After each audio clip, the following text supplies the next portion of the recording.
Estamos innovando para hacer tus viajes más cómodos, seguros y las vías más ágiles. ATM en coordinación con la Alcaldía de Guayaquil. Bienvenidos todos, muy buenos días. Yo soy Anderson Boscán. Esto es el Café La Posta, un espacio para revisar la coyuntura política en la actualidad nacional. Hoy es lunes 17 de junio del año del Señor 2019. Un agradecimiento especial a las marcas que nos acompañan a hacer periodismo. Hyundai, que está con nosotros desde el principio. Ilbarista, donde tomamos el café de la mañana. Smart App, el grupo de abogados que salva los emprendimientos de salvarse y jalarse en temas legales como nosotros. El After de La Posta, que será por primera vez en la ciudad capital este 27 de junio en... ¿Cómo se llama este lugar? ¿Quiteño? Que conocen solo los quiteños. Buenavista Tenis Club. ¿Así? ¿Lo he dicho bien? Buenavista Tenis Club y por supuesto la ATM de Guayaquil, que se une al club de marcas que apoyan el periodismo independiente. Dicho lo importante, vamos a lo relevante. Es un día importante en la República. Revisemos los hechos.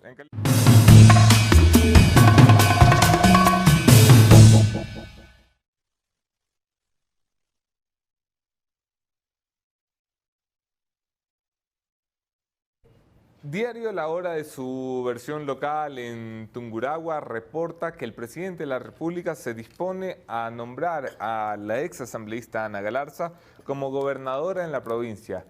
Es un hecho atípico, un hecho que tiene varias aristas de análisis. La primera es, la asambleísta Ana Galarza dejó de ser asambleísta por un caso vinculado a los sonados diezmos de la Asamblea Nacional.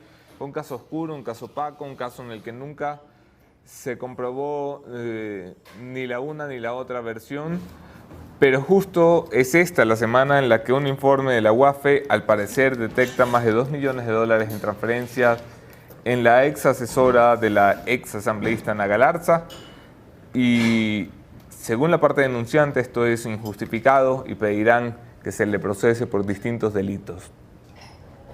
Es esta la semana en que La Hora dice que Ana Galarza es el nombre que podría quedarse con la gobernación, y esto nos lleva enseguida a retroceder. Recordemos que hace poco más de 5 semanas ya, el Movimiento Creo ha firmado un pacto legislativo con el partido de gobierno, con Alianza País, y nos han dicho a los ecuatorianos que esto no traspasaba las paredes del hemiciclo de la Asamblea Nacional, que esto se quedaba en el Pleno, que era una cosa de pasar leyes, no de ganarse puestos.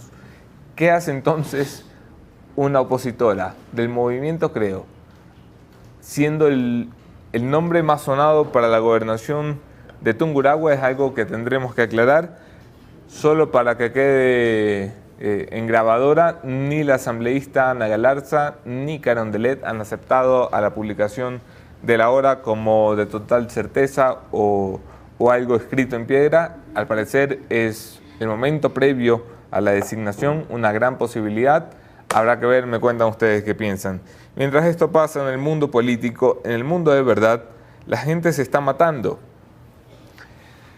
Recuerdan ustedes que la semana pasada me mostraba muy preocupado por lo que pasaba en las cárceles de este país, que lo que pasa en las cárceles suele ser reflejo anticipado de lo que pasa en la sociedad de puertas afuera. El hecho de ver una cabeza usada como balón de fútbol pateada por los reclusos de la cárcel es sin duda el reflejo de que no estamos hablando de una crisis cualquiera, estamos hablando de una crisis que nos ha costado vidas, pero sobre todo estamos hablando de una crisis que tiene todas las condiciones para evitarse, que tiene personas a cargo, que tiene presupuesto a cargo, que tiene un sistema y que aún así sucede. Para hablar qué carajos está sucediendo en las cárceles, si es verdad que los delincuentes de dentro están organizando la delincuencia de fuera, si es verdad que el Estado ha perdido el control del sistema carcelario, si es verdad que hay ministros que son responsables y se están haciendo los locos. He invitado a un buen amigo de esta casa, hablo por supuesto de Hugo Espín, experto en seguridad, abogado, un buen amigo de la casa, el sensei de materias de seguridad. Quédense en la entrevista. Bueno, yo soy Anderson Boscán en todas las redes, podemos seguir allí la conversación. Un abrazo especial a quienes ven nuestros contenidos, sobre todo a quienes los comparten. Los quiero más que si no los comparten. Nada, fuera de joda, compartan. Bienvenido, Hugo Espín, ¿cómo estás? Bien, muchas gracias. Un gusto siempre, Anderson.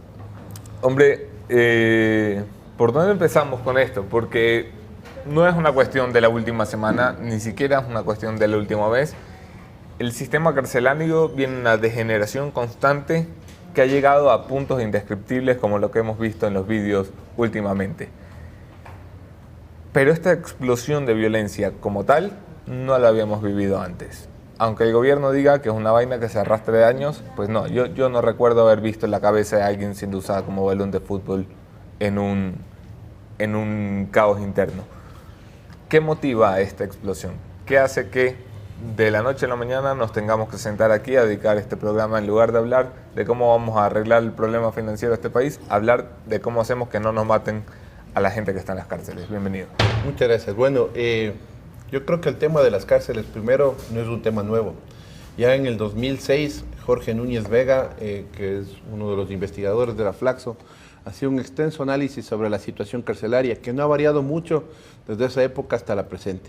Si uno ve la presentación que él realizó, hacía referencia justamente a un problema de clasificación de los privados de la libertad, hacía referencia a un problema de sistemas de control y de acceso entre cada uno de los pabellones, de los sistemas de acceso en los diferentes filtros, que en algunos se convertían en verdaderas violaciones de derechos humanos de los visitantes, de los PPLs, lo cual generaba también un factor adicional de la violencia interna y externa de las cárceles, porque quien siente que han ofendido a sus familiares generalmente busca una venganza. Entonces, Eso lo entiendo, son como las grandes causas, las causas en líneas generales. A tu criterio, ¿hay o existe algo en particular que de pronto detona la violencia como la estamos viendo? O sea, no es una cosa en particular, sino que es una cadena de eventos, según voy entendiendo. A ver, realmente el problema carcelario es bastante complejo. Hay que entender que la crisis, como tú bien decías, es un reflejo interno como externo de lo que sucede en la sociedad.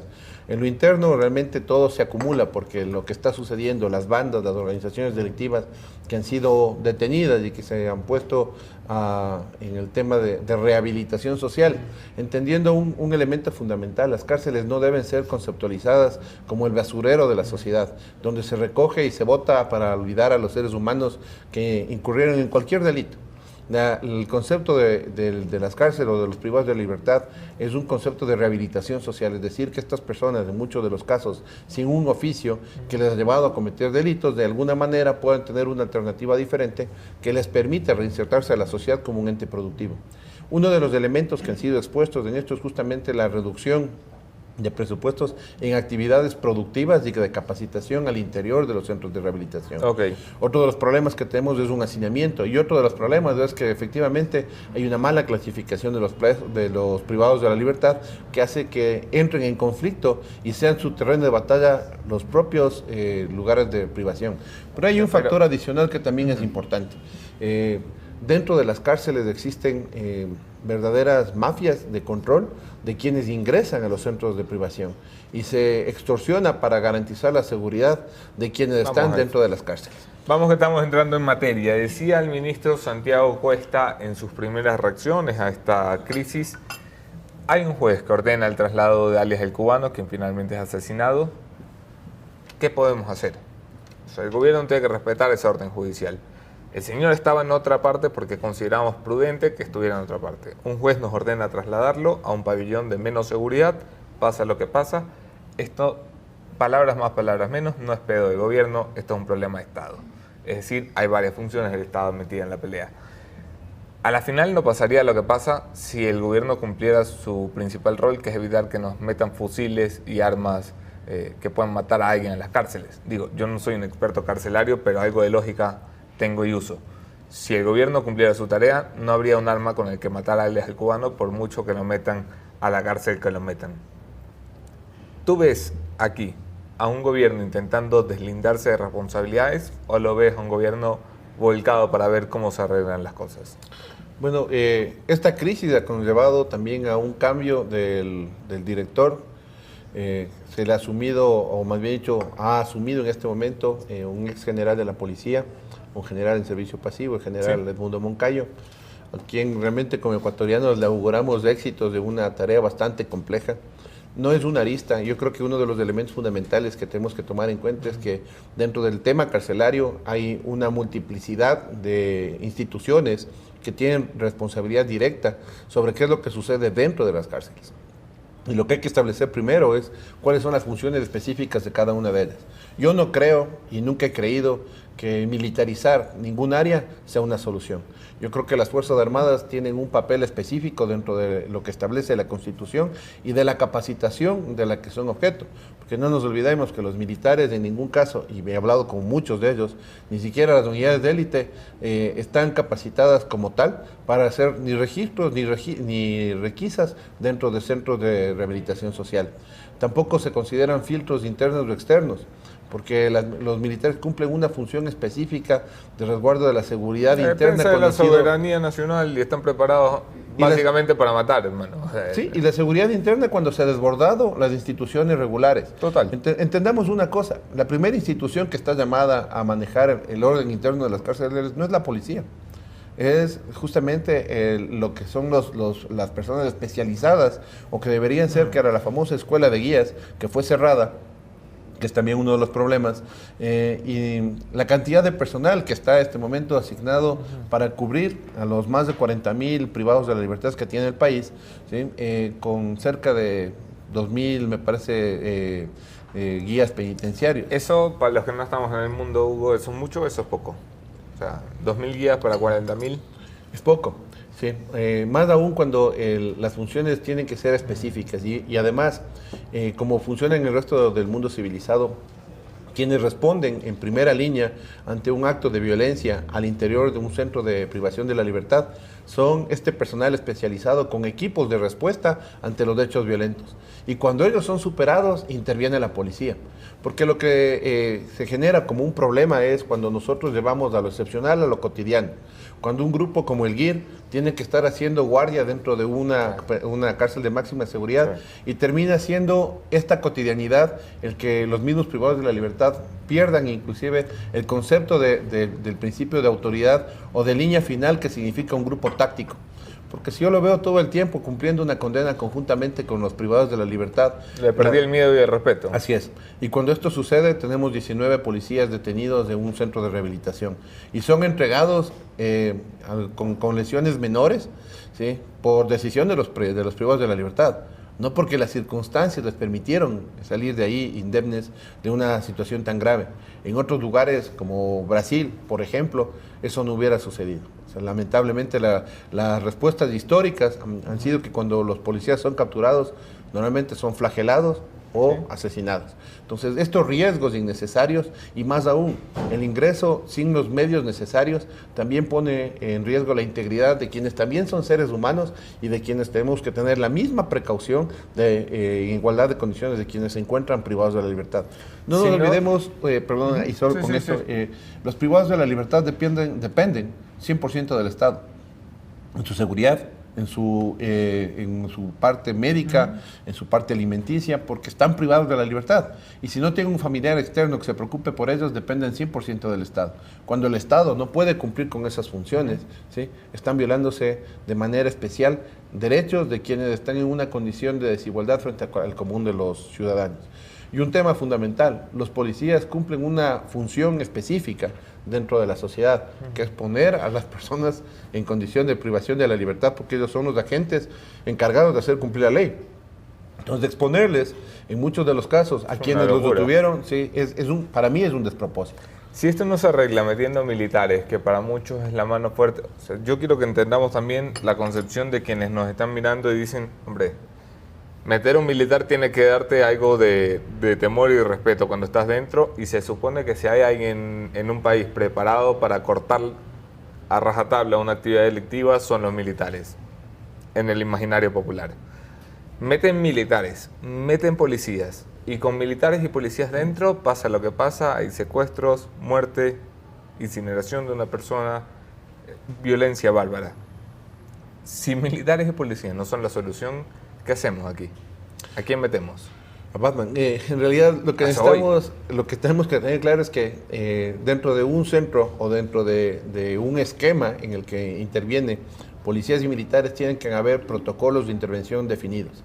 Yo soy una de las personas que vienen reclamando que debe existir una legislación diferenciada para los agentes encargados de hacer cumplir la ley. No podemos tener la misma condición de aplicación de los principios de la legítima defensa, de acuerdo al Código Orgánico Integral Penal, un ciudadano común que responde a una situación límite, que a lo mejor sea la única en su vida, frente a lo que es el trabajo cotidiano de un miembro de la Policía Nacional. Esto implica, nosotros teníamos antes un código penal de la Policía Nacional que fue subsumido dentro del Código Orgánico Integral Penal y que debería haber tenido un concepto de esta diferenciación. Lamentablemente yo no he encontrado esta diferenciación y uno de los problemas que nosotros tenemos es que queremos ponerles en la misma, bajo la misma óptica a quienes cumplen una función cotidiana como ciudadanos, como a quienes están encargados de hacer cumplir la ley. Esto ha hecho y ha generado una polémica bastante grande a nivel nacional. No nos olvidemos que todavía estamos esperando con mucha preocupación la respuesta de la situación jurídica de David Altamirano, un policía detenido ya cerca de 300 días por haber actuado en ejercicio de esa legítima defensa, para criterio de muchos, para criterio de otros, un exceso de legítima defensa. Esto es en mascarilla, ¿no? Así es, pero finalmente es un agente policial que intervino para salvar su vida y la de sus compañeros.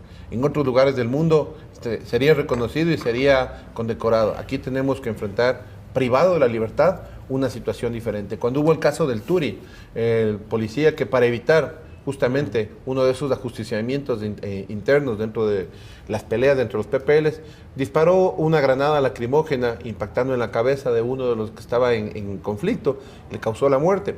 Igualmente se dijo que no estaba detenido y que todo estaba en paz. La verdad es que está enfrentando un proceso penal que, por tratarse de flagrancia, estará resolviéndose en los próximos días sobre su acusación o no. ¿Qué implica esto? Implica que quienes están dentro de las cárceles, que para mantener el control, tengan temor en muchos casos de actuar, en otros casos estén limitados frente a lo que ha sucedido, frente a los hechos históricos. Yo creo que un policía que vio que a los miembros del GIR se les detuvo, realmente le debe preocupar estar dentro de una cárcel y pensar que él no tenía la misma preparación y que corre el mismo riesgo. Estos son elementos que uno tiene que analizar de acuerdo a los protocolos. Eso significa que si un policía o un militar en la práctica da lo mismo, indistintamente del uniforme que porte, son funcionarios encargados de hacer cumplir la ley, tienen que tener claro cuándo y hasta dónde pueden hacer uso de la fuerza para neutralizar los actos de fuerza que se puedan dar dentro de un centro de privación de la libertad.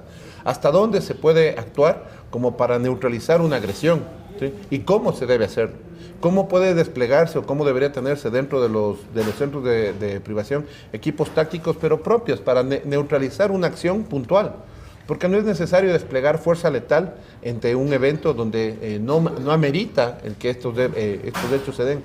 Pero tampoco podemos dejar de utilizar esta fuerza letal cuando estamos viendo que una persona, como lamentablemente ha sido subido a redes sociales, videos como tú decías, el Ecuador jamás nunca lo había visto, mucho menos en personas en estado de vulnerabilidad, donde es con machete mutilados las extremidades, ¿sí? Y mientras trata de defender, o sea, trata de incorporarse peleando por su vida, ¿sí? Transcurren largos minutos, finalmente es decapitado y como tú decías, se vio una cabeza rodando en el polvo de las cárceles ecuatorianas, que creo que esa imagen no se borrará de la mente de al menos de quienes estamos inmersos en el famoso derecho penal, jamás. Esto hace que uno se plantee realmente ahí, ¿quién tenía que haber intervenido? Los famosos snipers que tanto se han hablado de que estamos listos y que preparados para efectuar, debieron haber efectuado un disparo en ese momento. Habían disparos dentro de las cárceles, había el uso de armas largas, ¿sí? Teníamos un helicóptero de la policía que sobrevolaba el lugar y nos narraba casi como un partido de fútbol qué es lo que venía dándose, pero no tuvimos una intervención directa de ningún tipo. Estas son cuestiones preocupantes. ¿Quién tenía que intervenir? En ese punto el Estado y quienes se encuentran en el interior toman la decisión del nivel de intervención. Pero el Estado es como que me digas... Yo puedo decir es que... cualquier cosa. ¿Quién? ¿Quién tenía que alzar el teléfono y decir, paren esa vaina?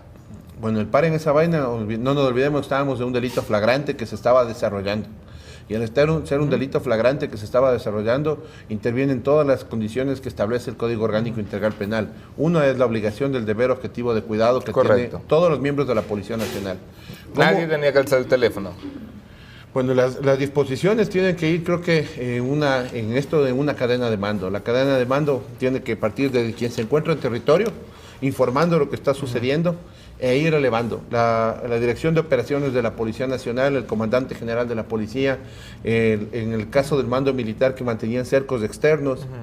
Igualmente, creo que cada uno tiene una responsabilidad y se creó para esto, días antes, un equipo multidisciplinario que fue liderado por la señora ministra del Interior. Sí, bueno, que en este país nos encantan las ruedas de prensa y crear cosas con nombres bonitos como el Acuerdo Nacional, que todavía no sirve para nada. Pero a la hora de la hora, cuando pasan las cosas, nadie está dando rueda de prensa ni nadie nos está diciendo yo asumo las responsabilidades. A lo que voy con la pregunta es, ¿qué tan alto llegan las responsabilidades en el mando? ¿Esto llega hasta el mando político, la ministra de Gobierno y el ministro de Defensa? ¿O se queda, porque hombre, el ministro, por muy ministro que sea, estará en despacho? Pero quien está a cargo de la operación, ¿hasta quién llega? ¿El director de operaciones? ¿Llega hasta el comandante general? ¿Llega hasta quién? No nos olvidemos que esto puede ser materia de una demanda contra el Estado ecuatoriano. Correcto. Sí, y el Estado ecuatoriano, una vez que se fije, porque siempre va a haber un valor de reparación integral, repetirá en contra de los funcionarios. Ya ahí se establecerá quiénes tenían el acceso directo a las decisiones. Pero sí, efectivamente, el COESCOP determina que la responsabilidad y la representación judicial y extrajudicial de la Policía Nacional le compete al ministro o ministra del Interior. Las disposiciones operativas le corresponden al mando institucional. Esto quiere decir que en orden jerárquico le corresponde al comandante general de la policía, al director general de operaciones, al oficial más antiguo que se encuentre en territorio y a las personas o miembros o los oficiales que también hubieran sido desplegados para responder ante el evento. Estas condiciones son judicialmente determinadas, pero en ejercicio político, siempre la responsabilidad ulterior se ha trasladado a la autoridad máxima. Sí, evidentemente. ¿Sí? En el ejercicio político. Ahora, el presidente debe haber analizado, entiendo que se tomaron 3 paliativos o salvaguardas como para poder solucionar esta crisis carcelaria, que estaba fijada en incremento de tecnología, en mejora de la clasificación y de la situación de los internos e identificación de los más violentos, ¿sí? Y así también una mejora de las condiciones, especialmente habían tratado de lo que yo pude leer en medios de prensa, el tema de la alimentación, que era otro de los elementos. Uno de los grandes reclamos.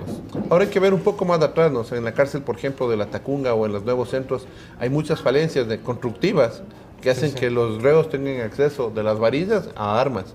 ¿Sí? El ingreso de armamento no necesariamente es por los filtros. Hay varias formas en las que está ingresando no solamente armas y droga y otras circunstancias, como por ejemplo, debería preocuparnos cómo es posible que las imágenes que nosotros tenemos hacia afuera son imágenes grabadas por los mismos PPLs que cuando uno se acerca a 3 kilómetros a la redonda, tu teléfono es bloqueado por los inhibidores. ¿Sí? Y efectivamente eso sucede. Si tú te acercas a un centro de rehabilitación, tú pierdes la señal. Pero es increíble que estas imágenes sean transmitidas. Además, son transmitidas de forma oportuna, porque el captar un hecho, ¿sí?, que se está desarrollando es entendible y es lógico. Pero estar antes, segundos antes de lo que se va a dar cuando está saliendo, y hemos visto antes de la muerte de alias del cubano, tuvimos ya un asesinato en la cárcel de La Tacunga, donde efectivamente donde veíamos que narraban, ahora acaba de salir, ya le neutralizaron al guía. Entonces son hechos muy preocupantes. Como yo decía, en este momento yo creo que las nuevas autoridades en el sistema de rehabilitación, conozco a los 2 que están entrando, que es el general Moncayo y al coronel Cózar, ¿sí? 2 exoficiales de la Policía Nacional.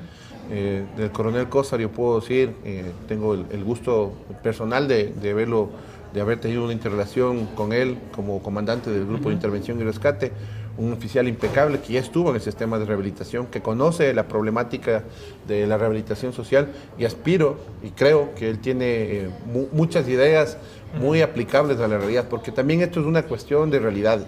Uno de los problemas que nosotros vemos en el tema de seguridad es que la teoría o la doctrinización de la realidad termina haciendo que las aplicaciones de solución sean irreales.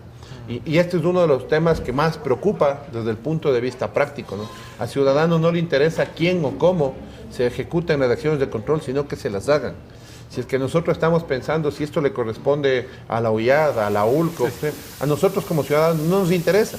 Finalmente es al policía el que conoce las realidades, el que tiene que aterrizar y decir, esto tiene que tener un trabajo conjunto, que ya se ha venido dando. ¿Cómo se arregla un pedo como este? Lo primero es reconociendo que existe uno, porque uno de los problemas que Bueno, nosotros... ahí por lo menos vamos bien, ¿no? Los ministros, a diferencia de otras crisis que salen a esconder la cabeza como avestruz para que pasen las cosas y luego de levantar y decir, uy, no ha pasado nada, han salido, han declarado Roldán, Cuesta, Romo y el mismísimo señor Jarrín, que miren si declara poco. Por lo menos han reconocido que hay un problema y es un problema serio. Ahí vamos bien. Una vez que se tiene eso, lo siguiente que tenemos es la determinación de responsabilidades específicas para la fijación de protocolos de operación.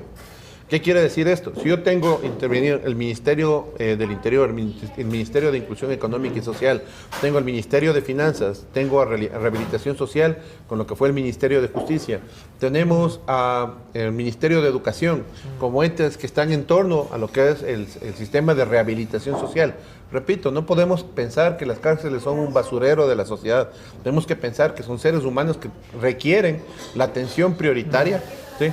No pensando que cometieron un delito y deben ser castigados, como decía, inyectándoles ácido en las venas y bambú bajo las uñas, sino lo contrario, entender cuál es la problemática, ¿sí?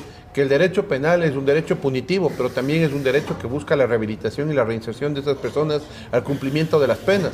Si no, lo que tendríamos serían penas de muerte o cadenas perpetuas, que ninguna de las dos existen en el Ecuador. Sí, aunque en algunos casos existe sobredimensión de penas y en otros subdimensión de penas, sí es un tema que tiene que ser analizado tanto desde el punto de vista legislativo como desde el punto de vista operativo. Y en el punto de vista operativo, una vez determinadas las responsabilidades de cada una de las entidades, fijar protocolos de interacción. Estos protocolos son, por ejemplo, lo que te decía, ¿no? O sea, nosotros tenemos adentro al GIR, ok, yo puedo tener al GIR o puedo tener al GEO del ejército, que son la línea final de la defensa. Y perdón la hipérbole en el tema, ¿no? Pero si mañana aterriza una nave con alienígenas violentos, ¿sí? Esa es nuestra última línea de defensa, ¿sí?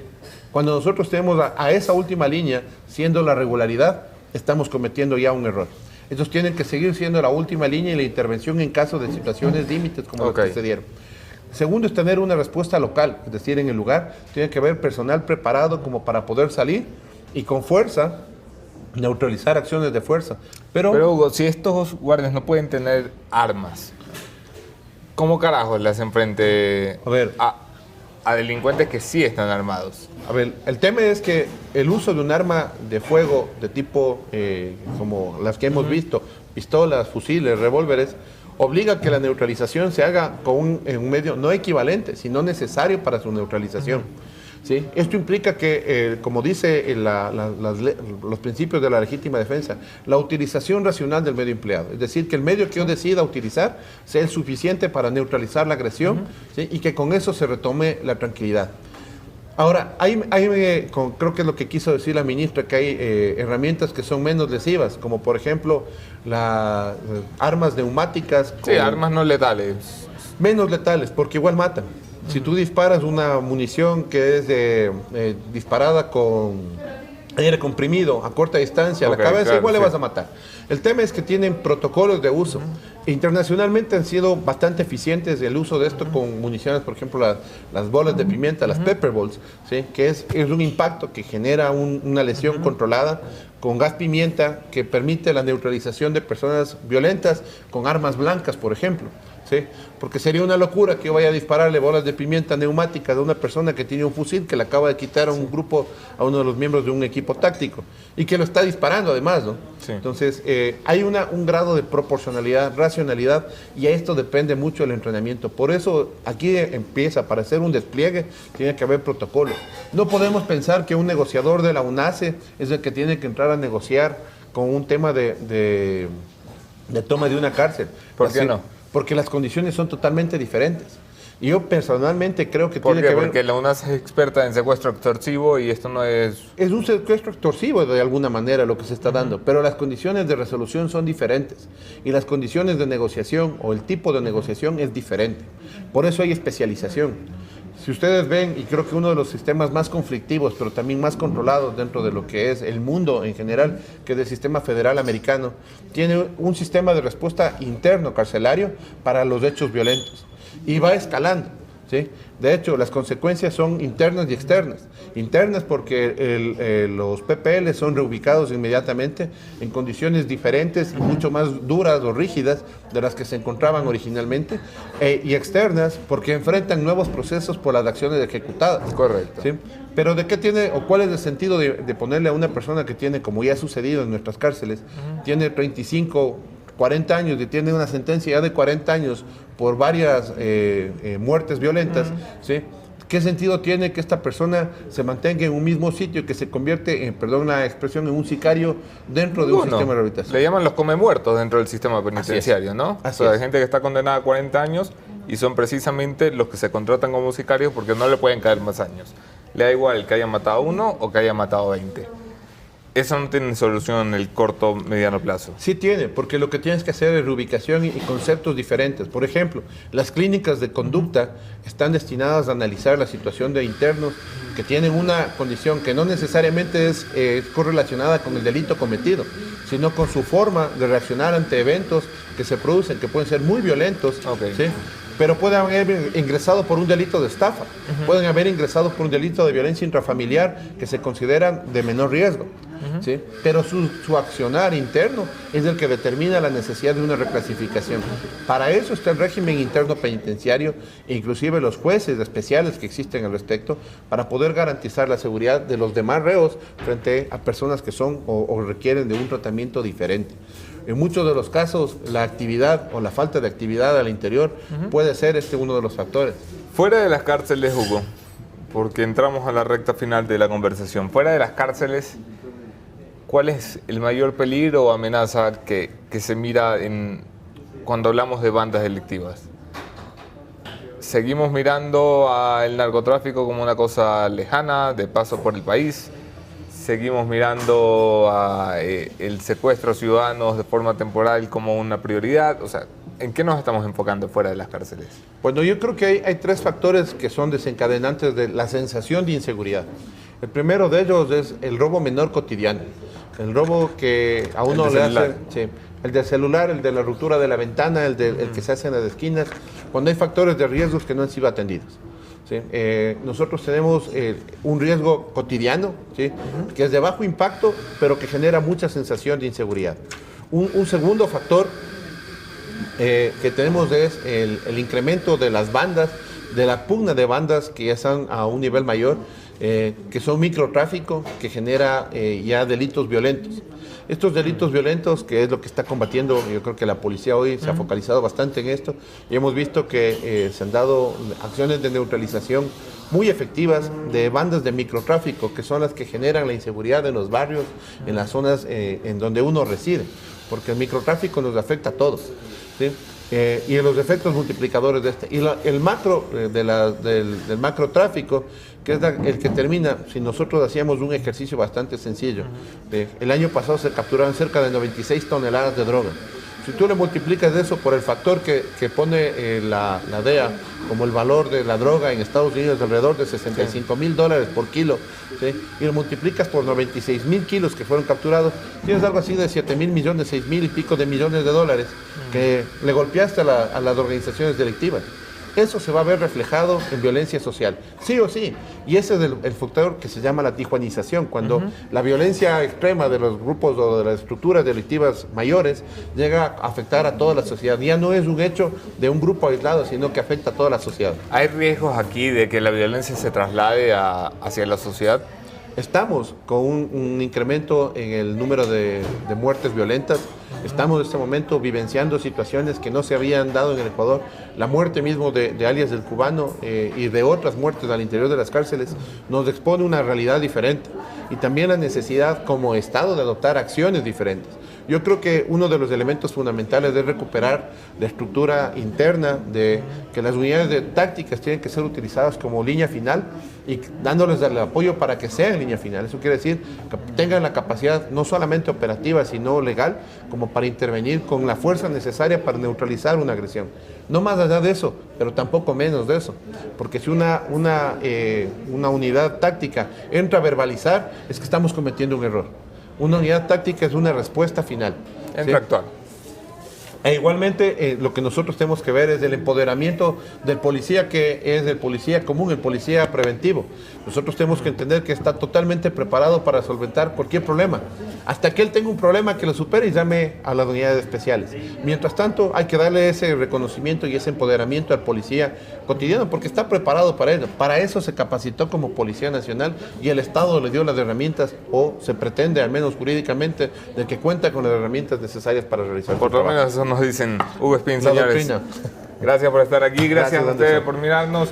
Hoy no hay conclusión porque tengo una reunión de urgencia, pero ahí se ven. Nos vemos aquí mañana, otro tema, otro entrevistado. Me acompañará Jorge Ortiz.